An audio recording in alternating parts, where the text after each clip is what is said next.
Wow, alam niyo ba mga guys? Etong na-interview natin ngayon ay naatasan ni Speaker Martin Romualdez para bumuo ng isang team para tumulong as volunteer dito sa Yolanda. At alam niyo ba mga kaibigan, sabi nga niya siya ay isang living witness at ang kanyang mga kasamahan na kasama din nag-volunteer. At take note mga kaibigan na hindi lang basta tulong ang naibigay ni Speaker Martin Romualdez ni PBBM, kundi talagang isang barko. Take note, isang barko mga kaibigan.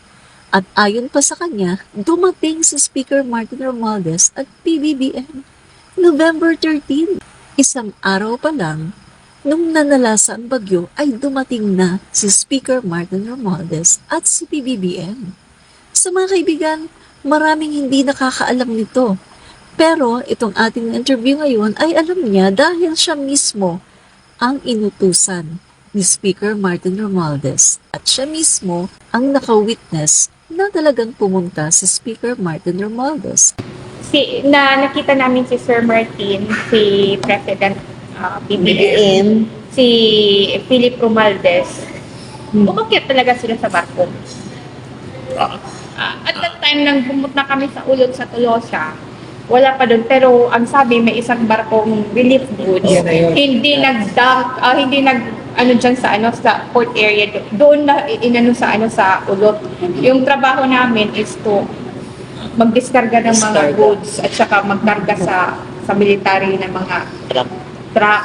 At that time pa nga may dalawa yata o tatlo bang nagpakilalang military sila, naghihingi ng relief goods, pero yung mga itsura nila parang hindi military. So may satellite phone doon na binigay, may empleyado doon na kasama namin tumawag ng responde. So may mga retired police volunteer din kasi mga retired, parang wala kasi magulo dito, wala kang matao. Tsaka taga Pro 4 na mga police, naka helicopter, maba sila doon. So nag-alisan yung mga tao.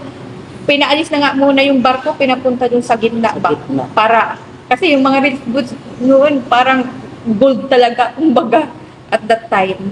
So, pagkaalis nila, saka pa, binabatas, pa nga may bako yata doon, di ba? Para kasi wala man idadakan. Naggawa talaga sila ng parang Isang barko talaga yun na mga relief goods. At that time, nung narating na yung barko sa gilid, dumating naka-chopper din si President BBM. At that time, hindi pa siya President. Si Sir Martin, si Sir Philip Romualdez. So, nandun, wasak na wasak talaga. Walang atok, mga doon. Walang structure kami na masilungan talaga at that time. Puro lang trapal. So, nung umalis kami, pauwi kasi may pamilya din. May iniwan doon ng mga volunteers na magbabantay ng mga relief goods. Then, the following days, kaubos ng mga nadiskarga, doon kami sa RTR Hospital. So, witness din kami doon na ginawa yun na libre. Yung mga foreigner na mga volunteer doon, mag-opera, doctors.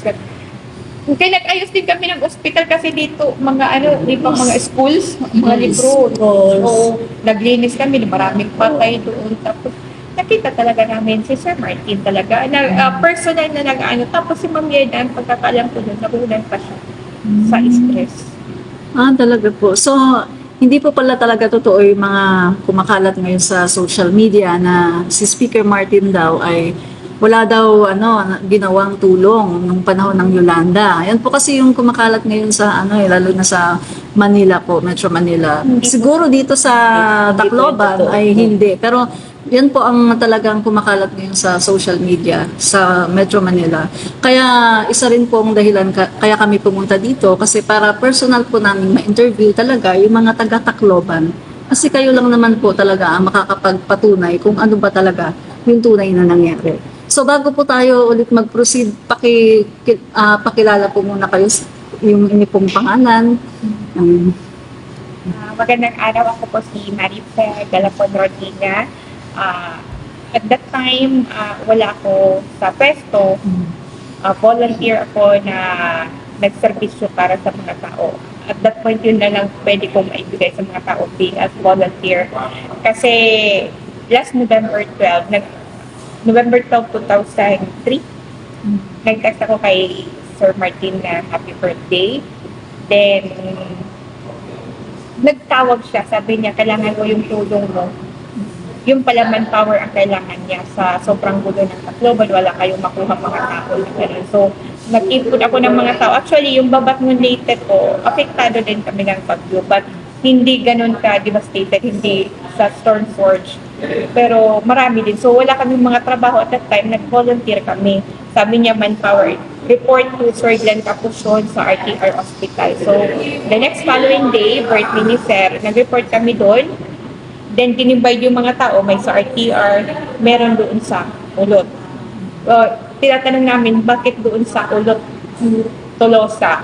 Kasi may mag-babar pala na isang barko na puno ng relief goods. So, witness po kami at that time.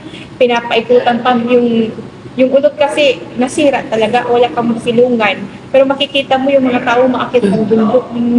Makakatakot talaga kasi yung hinahanap ng mga tao, relief goods talaga ba? Tapos, meron nga doon nagpakilala na mga military sila.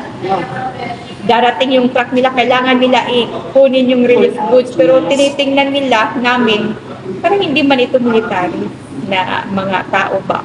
So, yung ginawa, yung barko, pinapagit na muna sa dagat para hindi makuha yung mga Naghingi pa kami ng tulong. Buti na lang at that time may satellite phone doon nakatawag. May mga volunteers din na PNP, na mga retired. Tapos may, I think, from Trooper na from Cavite yata ng mga pulis. Dumating din doon. So, saka pa nag-alisan yung mga tao na hindi namin ka-grupo. Then, after doon, nagsimula magbaba. Naggawa pa nga ng area na pwede maanuhan ng barko. Kasi hindi nga makalapit yung barko, may nag-ano pa ng barko. Nasatsat kasi yung barko. So, tanong ko lang po, no? Kayo po, yung sa personal, sa inyong family, lahat naman po ba kayo ay okay nung panahon na yon? Ay, yes, oo. Lahat po ng pamilya ko okay. Yung bahay lang namin ito sira. Siguro kung ini-interview niyo ako ngayon, sa totoo talaga, tao ako ni Sir Martin. Pero nagsasalita ako dito as living witness. Kung anong nakita namin at that time. Hindi dahil sa tao ako ni Sir Martin.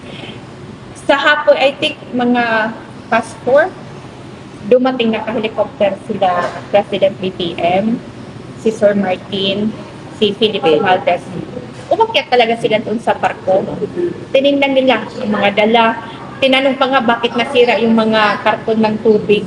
Kasi nabasa yung ano. Talaga, nandun sila, nagtatanong-tanong. Then, the following day, matapos kami ng mga diskarga ng lahat ng mga relief goods, doon naman kami nag-volunteer sa RTR Hospital. Meron doon mga foreigners, mga doctors. Nandun lahat. Foundation. Tapos yung Pero taga sandali nandun si Ma'am Yeda. CNN. That time, hindi pa siya congresswoman. Sa pagkakaalam ko, nagpungan pa siya at that time. Kasi talaga, siya mismo naggagawa. And then si Sir Martin, di ba Ano congressman na doon si ano? si Sir Martin ang congressman at that time. Oo. Siya mismo personal andun. Hindi na rin yun makakain. Kasi hindi rin kami makakain at that time. Siguro makakain man hindi na sa tamang oras ba. Personally, nandun talaga si Sir. Hindi ako nagsasalita dito dahil sa tao ako ni Sir Martin, but living with si Sir. So sila, one of the volunteers sila din doon at that time. Marami pong salamat sa na-share ninyo. At ngayon naman po ay dumako naman tayo kayo. Pakilala po muna kayo. Ako po si Jessica Nunay. Usa po ako nga volunteer kang kanang Yolanda. So, talaga ang ano ni Sir Martin tsaka nila Bibim, nandoon talaga sa barko sila. Paano pa nga sa amin. Sabi pa nga niya sa amin na, sige, pagkatapos na mag-snack kami, kain kayo. Yun ang sinabi sa amin. Tapos, pagkatapos noon, bumaba na sila. Kami na ng lahat ng mga sa barko doon. Babaan ng mga nila doon. Yung mga Release. mga goods nila. Marami ang goods nila yung ano nila dito sa Isang barko Leyte, kaya. isang barko. Punong-puno yung isang barko. Yes. Oo. Hindi nga lang yung siguro kasi Mga yung kumot. Mga kumot. una doon sa doon sa ulot tapos pagkatapos doon sa ulot dito na siguro yun yung pangalawa na barko. Oo, kasi may naghingi din sila ng volunteers namin na ma-assign dito sa port area dito sa Tacloban. Pero at that first day, I think November 13, isang barko doon talaga sa Tolosa. Punong-puno siya kasi basang-basa na yung iba, yung mga mineral water, Wala So, na grabe barko. talagang isang barko? Isang barko, ang laki ng barko eh. Oo, may mga tubig. Sa Tubig. isang Tubig, gatas. sa isang Gatas, kwarto, corn beef, corn beef, lahat ng tapos mga ang tubig, tools. iba rin yung nilalagyan. So, grabe pala talaga no kasi ang tulong na binigay, isang barko talaga at talagang yung naririnig pa Hindi namin- galing sa gobyerno yun. Personal nila. Hindi, personal Yes. nila. Personal ni Congressman. Nagbaba kami Yes. ng balde, nagbaba kami ng yung kawali, nagbaba kami ng kaldero. Ay, grabe pala, no? Oo, nagbaba kami ng mga kutsara, yung sandok. Oo, nagbaba kami ng mga plato. Nakita nyo na mga guys? So hindi totoo ang pinapakalat na balita ng mga taong gusto lang talagang sirain ang ating speaker. Sunog na naman mga guys ang mga tao na naninira kay Speaker Martin Romualdez. Eto po mga kaibigan, muli si Admin Rich.